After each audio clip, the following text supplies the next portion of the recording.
Nabila Ramadhani dengan NIM 2507169 dari sektor 7 dan dari kelas 7C. Izin nanya teh, aku tuh penasaran kayak tuh manajemen waktunya tuh kayak gimana sih? Kan pasti kayak tes juga banyak, terus organisasi aktif lah. Saya kayak sering kelihatan kan di grup dari awal kita udah tahunya teteh gitu ya, Teh Laras. Aku pengen kayak minta tips atau trik teteh lah gitu untuk bisa menimbangkan tugas kuliah sama organisasi. Udah cukup. Oke, berarti terkait manajerial perkuliahan gitu ya. Sebenarnya betul gitu ya yang udah kalian ketahui kalau aku itu bergabung di Himpunan Mahasiswa PGSI Surakarta di bagian Departemen Internal dan memegang program kerja PMB atau penerimaan mahasiswa baru.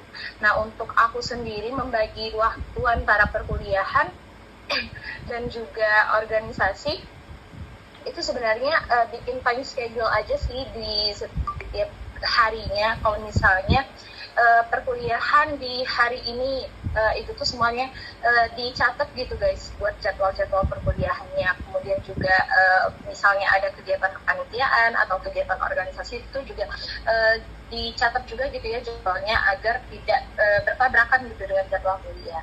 Yang pastinya diutamakan terlebih dahulu itu tugas kuliah gitu ya, jadi jangan aktif di organisasi tapi perkuliahannya terbengkalai. Jadi sebisa mungkin untuk tugas perkuliahannya dulu yang diutamakan, baru organisasinya. Jadi untuk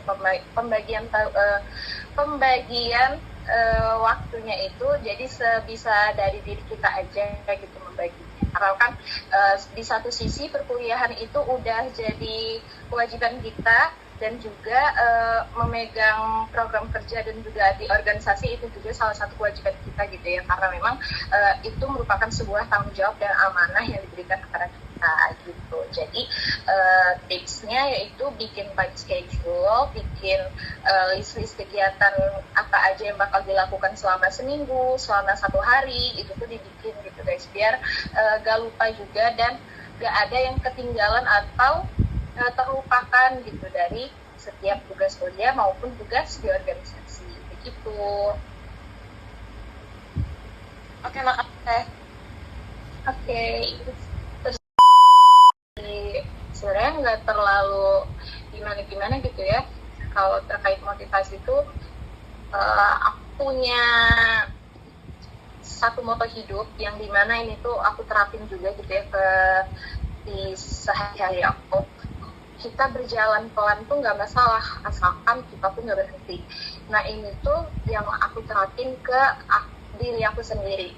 Walaupun kita perlahan-lahan, walaupun kita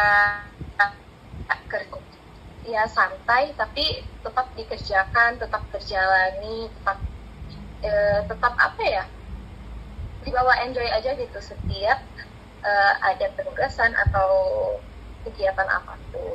Jadi jangan dianggap sebagai, gimana ya, berat banget rasanya ngejalaninnya, nggak perlu kayak gitu. Jadi tetap ngeluh boleh, tapi tetap dijalani kayak gitu. Teh cukup banget, makasih Teh. Izin Teh mau bertanya.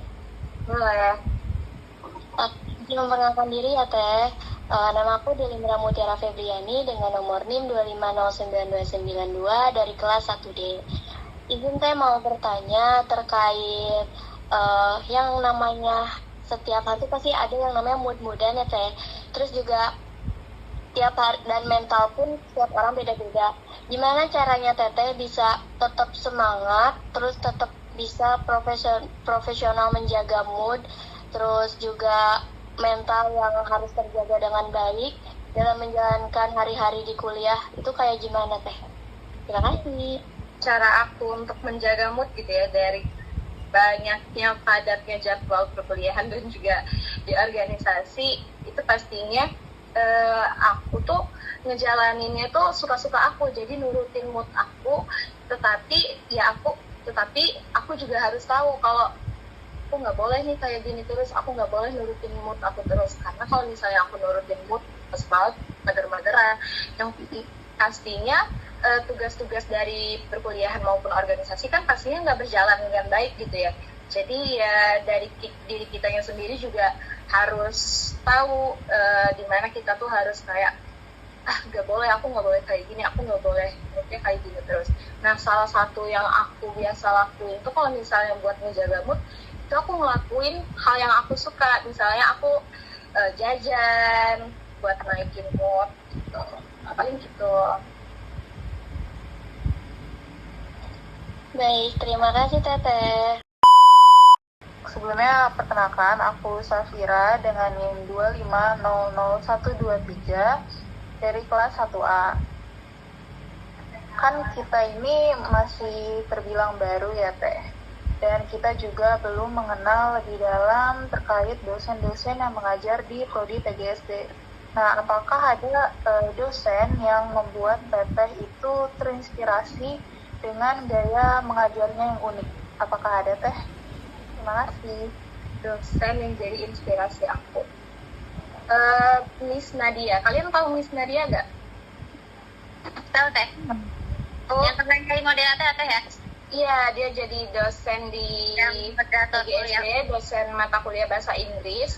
Nah, itu tuh kenapa aku terinspirasi dengan dia, karena memang dia itu apa ya, sama kayak moto hidup aku, berjalan perlahan tetapi tetap terlaksana. Kayak apa ya, dia tuh santai banget guys buat ngajarnya tuh. Terus juga metode-metode yang digunakan pada saat mengajar tuh benar-benar membangkitkan keaktifan dari mahasiswanya sendiri gitu ya. Terus juga dia tuh enak orangnya, santai juga, tetapi tetap tahu batasan gitu loh. Kita sebagai mahasiswa tuh tahu batasan antara mahasiswa dengan dosen. Jadi dia tuh santainya itu tetap di batasannya gitu. Dan penugasan-penugasan yang setiap harinya dia kasih pun juga apa ya, bermanfaat gitu buat aku.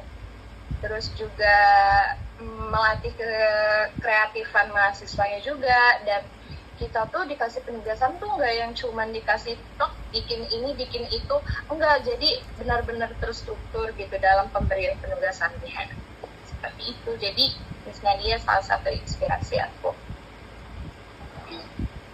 Baik Teteh, terima kasih. Sama. Baik Teteh, aku izin bertanya Teh ya. Boleh. Sebelumnya izin memperkenalkan diri, nama aku Tufah Latifah dengan NIM 2510354, aku dari kelas 1D. Menurut Teteh, caranya Teteh membangun relasi gitu ya dengan dosen itu sama teman yang beda jurusan, gimana Teh kalau caranya Teteh? Ya, cara menjalin relasi dengan dosen dulu gitu ya. Yang pertama, kita tuh setiap ada dosen tuh pastinya nerapin 5S, senyum, salam, sapa, sopan, dan santun. Nah, itu tuh benar-benar penting banget, apalagi ketemu dosen, kita senyum duluan, salim mereka gitu ya. Nah, itu tuh juga biar kita tuh terlihat, wah ini anaknya nih bagus nih etikanya. Jadi etika tuh nomor 1 gitu ya untuk menjalin relasi dengan dosen. Terus juga kita bisa ikut ke kayak di Hima PGSD itu biasanya dari dosen-dosen tuh sering ngadain penelitian-penelitian. Nah, kalau misalnya kita di organisasi itu bagus, biasanya kita tuh bisa ditarik sama dosen untuk ikut ke penelitiannya mereka. Jadi itu salah satu cara untuk menjalin relasi yang baik dengan dosen. Kalau misalnya untuk menjalin relasi dengan prodi lain gitu ya, bisa ikut ke panitiaan yang dimana itu sifatnya umum, gak cuma di prodi aja tapi semua prodi. Kayak misalnya banyak proker-proker yang diadain sama BEM, kayak nantinya tuh bakal ada pospek, ada isola fest, terus dan lain sebagainya, acara-acara yang sifatnya itu menyeluruh gitu ya, nggak cuma di prodi PGSD aja. Nah, itu tuh bisa kalian ikutin, yang dimana kegiatan kepanitiaan itu tuh menambah relasi kalian dengan prodi lain, seperti itu. Teteh, terima kasih. Tapi ada satu pertanyaan lagi yang di luar topik, boleh tidak Teh? Boleh. Jadi kan ini ya, aku dengar kayak ikut workshop gitu ya, terus aktif di mana organisasi gitu. Gimana teh? Aku masih bingung sah. Oke, sertifikat mungkin mulai dari sertifikat untuk memenuhi poin 100 itu, kalian bisa masukin sertifikat kepanitiaan kalian di semua kegiatan yang ada, baik di kampus maupun di luar kampus. Kalian juga bisa masukin sertifikat kayak tapi webinarnya itu kalau bisa yang ada undangan webinarnya gitu. Jadi bukan webinar-webinar yang suka ada di IG. Tahu kan kalian yang webinar-webinar yang ada di IG? Nah itu tuh biasanya nggak ada surat undangannya, jadi nggak resmi gitu. Jadi itu tuh nggak bisa dimasukin ke poin 100. Jadi kayak webinar-webinar yang ada undangannya, ada edarannya ke UI untuk mengikuti seminar tersebut. Nah itu sertifikatnya bisa dimasukin. Terus juga sertifikat lomba-lomba itu bisa dimasukin. Terus juga sertifikat yang poinnya gede itu sertifikat yang sifatnya nasional, itu gede, apalagi internasional. Aku mau bertanya. Boleh. Sebelumnya, kenalin nama aku Enari Mulyaningsih dengan NIM 2506082. Aku dari kelas 1C. Teteh kan tadi ngebahas tentang sertifikat kayak kepanitiaan, terus organisasi, dan yang lain-lain itu. Dan menurut Teteh, untuk kita yang maba-maba ini lebih baik ikut UKM atau kepanitiaan apa gitu yang menjurus ke PGSD? Sebenarnya mau UKM ataupun himpunan itu sama-sama bagusnya. Tetapi kalau UKM itu kan memang kegiatannya nggak terlalu banyak gitu ya. Terus juga untuk relasi ke kegiatan-kegiatan yang sifatnya umum itu juga nggak terlalu banyak. Tapi UKM juga bagus, teman-teman. Lebih bagusnya lagi tuh kalian ikut dua-duanya, antara himpunan sama UKM. Di himpunan itu lebihnya ya itu banyak kepanitiaan, banyak proker-proker yang bisa ningkatin soft skill kalian dan hard skill kalian juga. Terus juga banyak kegiatan kayak di Hima PGSD kita sendiri tuh ada di divisi pendidikan itu ngadain webinar kayak gitu. Kalau misalnya UKM tuh ada lab team tuh yang ngadain webinar. Terus juga lomba-lomba esai itu biasanya disetar sama lab team, UKM lab team. UKM Kubus juga bisa bagus, kegiatan-kegiatan musik kayak gitu, lomba-lomba itu sertifikatnya bisa dimasuki ya. Jadi semua UKM dan himpunan itu sama bagusnya. Kalau menurut Teteh sendiri, maba itu baiknya fokus ke perkuliahan atau join yang kayak gitu Teh, kayak UKM atau organisasi itu? Bagusnya tuh dua-duanya ya. Jadi di perkuliahan itu jalan, UKM dan organisasi itu juga jalan. Jadi antara perkuliahan sama kegiatan akademik sama kegiatan non akademiknya tuh seimbang gitu ya. Jadi pinter-pinter dari kita sendiri untuk nyeimbangin waktunya juga.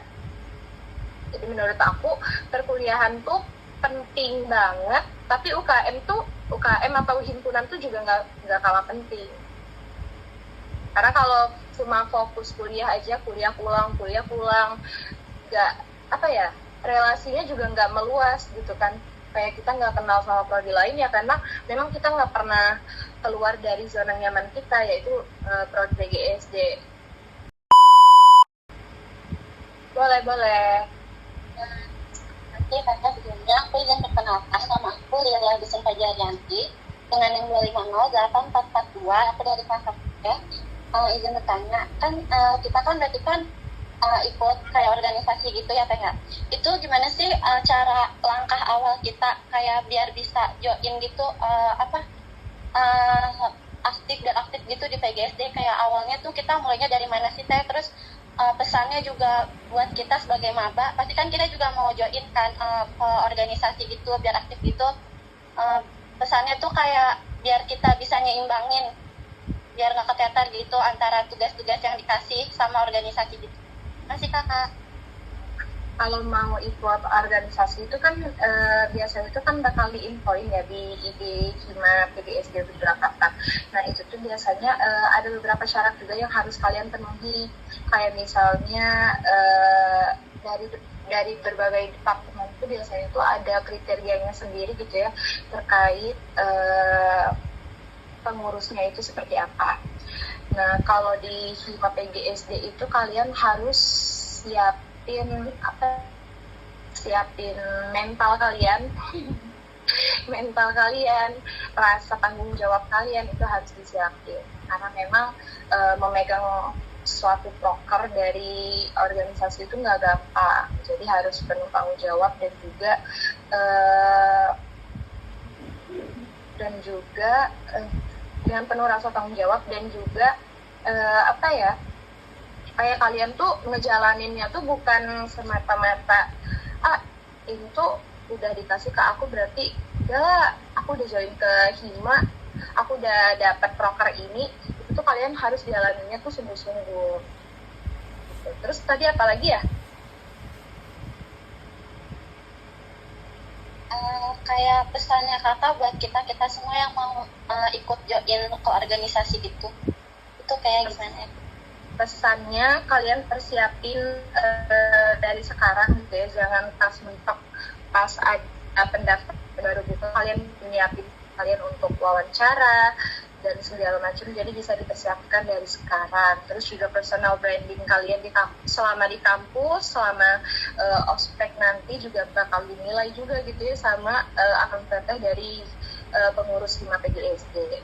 Jadi ya itu, jaga personal branding kalian, jaga sikap kalian, terus juga pokoknya branding diri kalian, aku tuh layak jadi pengurus Hima gitu. Apalagi di ospek jurusan ini tuh kalian harus tunjukin, kayak harus keaktifannya itu harus ditunjukin, terus juga pola pikir kalian juga itu tuh semuanya dinilai. Jadi bisa dipertimbangkan sama pengurus Hima, kalian tuh layak gak ya buat jadi pengurus Hima selanjutnya, kayak gitu. Makasih banyak Kak. Iya. Boleh. Aku sendiri, nama aku Dewantara Nindya Rahma dengan NIM 2509338 dari kelas 1D. Menurut Teteh, mata kuliah apa yang menurut Teteh menantang dan bagaimana cara menghadapinya? Terima kasih. Mata kuliah yang menantang tuh menantang semua kayaknya ya. Yang paling gak menantang itu yang paling menantang matematika tuh, apalagi di semester 2 kemarin itu udah cukup menantang gitu ya matematikanya, karena belajar tentang trigonometri, terus juga belajar tentang aljabar dan teman-teman. Nah itu tuh bukan untuk anak SD teman-teman, materi matematikanya bukan, karena memang materi buat calon pendidik gitu ya, calon guru, jadi benar-benar sulit. Terus juga di semester 3 ini aku ketemu lagi sama matematika, tapi bentuknya beda, kayak lebih ke kita sebagai guru gimana nih buat nyampein pembelajaran matematika tuh yang menarik ke siswa dasar. Kayak sekarang itu aku mulai bikin modul-modul pembelajaran LKPD dan itu tuh nggak gampang. Terus juga bikin asesmen penilaian, nah itu tuh menurut aku cukup menantang, cukup sulit. Terima kasih. Oke, sama-sama.